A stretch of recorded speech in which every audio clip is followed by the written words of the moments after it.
Hey my beautiful people, and welcome back to my channel, Supreme Medium Diviner. It's your favorite voodoo queen, Tammy, and medium. Yes, I do voodoo, and yes, I talk to the dead. So what we're talking about today is embalming. Why you should not allow your loved ones to be embalmed. Hell, why shouldn't you be embalmed when that day comes for you? But before we get started, if you have not subscribed to my channel, please go ahead and subscribe to my channel.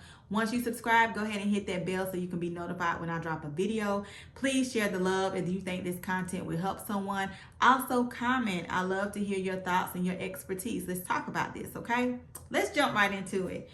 First of all, what is embalming?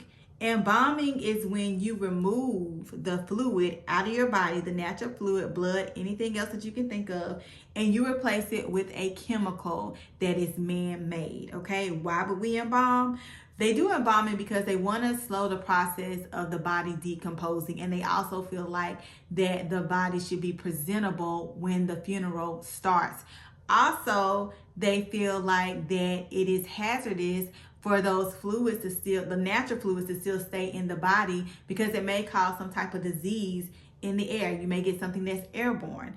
Well, I'm here to debunk that, okay? A lot of times people put things out there because it's a monetary gain, right? So let's go into that. Funeral homes will tell you a lot of times that it is their policy that the dead must be embalmed. They'll even go as far as saying that it's illegal if you do not embalm the deceased.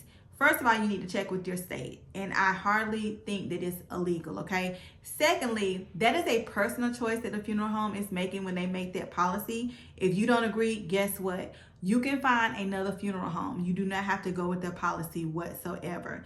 So when did embalming start? It started a long time ago. It started, let's talk about the Egyptians because I've studied their culture, okay, the most. So back in the 6000s, Egyptians were doing embalming, but they weren't using chemicals. They were doing a more mummified process. And guess what? They were not doing this with everyone. This is only for important people like pharaohs and people within the kingdom. Okay, so that also lets you know embalming is not necessary. But why did they do the embalming? They felt like that the soul would have a body to come back to if they could preserve the body. So I guess they didn't want that for everybody. This is where I disagree with the Egyptians, okay? I love Egyptian culture, but I do not agree with everything that they did or everything that they said, okay? So you do not have to preserve the physical body in order for the soul to come back to the body. There is a part of you, which is a part of the soul, which is called your etheric body. It's your double. It looks just like you. You will always keep your double, okay? So whether you get cremated, whether you get buried, guess what? You have this part of the soul that looks just like you called the etheric body that you will always keep. So it is not necessary to preserve the physical body, okay? So now let's skip down to the 19th century here in the United States, okay? During the Civil War, a lot of veterans, people that fought in the war, they were dying and they had to travel long distances to get to their family to make funeral arrangements. So they decided we needed to embalm these bodies to preserve them while they make this long distance travel, okay? Also, embalming is not that big of a thing. Even though it's something that we do, it's not necessarily done in a lot of other countries, okay? So you hear about it a lot, but it's not done everywhere. It's not that common when you think about it. Do your research. It's not that common. But before the Civil War, a lot of people were having people at their homes and they were taking care of their bodies. They were wrapping them up, using herbs, incense, natural things to preserve the body, and they would bury them on their land. I know where I'm at in South Carolina, the area that I'm at is known as the Cherokee area.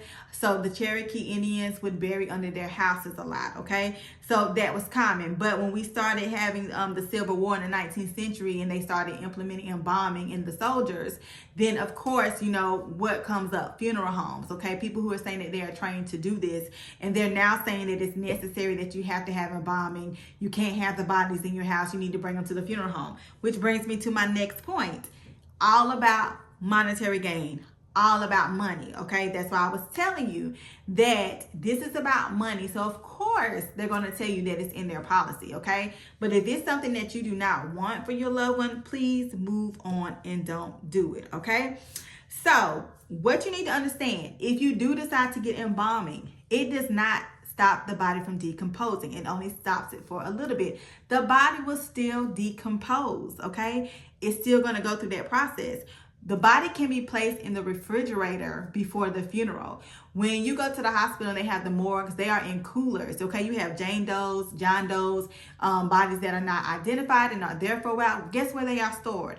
They are stored in coolers. The same thing can be done in a funeral home. They can cool them, they can put them in the refrigerator, okay?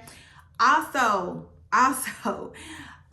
it's not that great for the environment, okay? So when somebody is being embalmed and they're taking out the natural fluid, there's no special place for that. That fluid goes down a drain that's connected to a sink and it goes into the sewer. We all know there are places where water has not been treated, okay? So guess what? Those things are within the sewer, within the water system that has not been treated, okay? There's no special place for that. No special place. You would think it would be, but it's not. So you got to keep that in mind as well, okay? Also, there was a phenomenon where 19th century graves from the Civil War, they were having gases come up in the ground, coming out of the grave. And at that time, they embalmed with arsenic. Instead of formaldehyde, which is the main ingredient. They embalmed with arsenic. They did that, but they did away with it because they could not tell, if they had to do an autopsy if somebody was poisoned for arsenic or if it came from, being embalmed. So that had, leaked out into the earth. Also, they'll try to tell you that embalming makes the body look more lifelike when you have the funeral, and they say it helps with the grieving process. That's far from the truth. That can give confusion to the loved one, okay? Because they have this thing where they get confused, where they have to realize, is the person really dead? They have to remind themselves that this person is really dead. So seeing them look more lifelike at the funeral, that is a hindrance. Death is a natural thing. So it's okay for them to see them in their natural state when they're dead. Which brings me to my next point. When you have victims that have, their bodies have decomposed badly, trauma cases, the body has been frozen, people that have drowned, and like I said, people that travel over long distances, they require a special treatment when they embalm. They're not getting embalmed the regular way. So it's more things that have to be done to the body on top of the trauma that has already happened to the body. You understand what I'm saying? So in those cases, I would probably recommend a closed casket. Only closest people can see them in their natural state. I would not show them like that to everybody. But in those cases, I still don't recommend them being embalmed, okay? So what does embalming do to the living, okay? So, and it's also going to bring me to my next point after the dead has been buried as well. So, medical professionals, they do not know the lethal dose of embalming fluid or formaldehyde, okay? There have been fatalities of formaldehyde, people inhaling it, people ingesting it through an IV. There have been fatalities, all right? So what happens is that it messes with the olfactory bulb, it causes the red blood cells to burst, and it causes the body to be swollen. So formaldehyde has been linked with causing people who mess with the chemical to get ALS, which affects the nervous system, which causes paralysis. You guys know I talk about when somebody is being buried, there is a part of the soul that does not ascend. So therefore, it's equivalent to sleep paralysis. So this aids in them still having that feeling of sleep paralysis, that part of the soul. A lot of people think that the dead know nothing. That's not true, okay? I've told y'all about this, okay? So, for the ones who are been buried, we do have spells from the Egyptian Book of the Dead where we can help with that, okay? But just to let you know, that does cause that, okay? So, I hope I've given you guys something to think about when it comes to embalming, and just take some time, do your own research if you need to, but it's not something that needs to be happening. And again, it's not necessary to embalm. There's other ways of preserving the body to get ready for the funeral. And like I said, a long time ago, nobody was embalming. And right now there are still cultures who do not embalm. Like Jews, you can't even get a blood transfusion. So you better not stick a needle to remove anything, okay? So it's not all that common, okay? But go with your heart, okay? So I hope you guys enjoyed this content, and I will see you guys next time.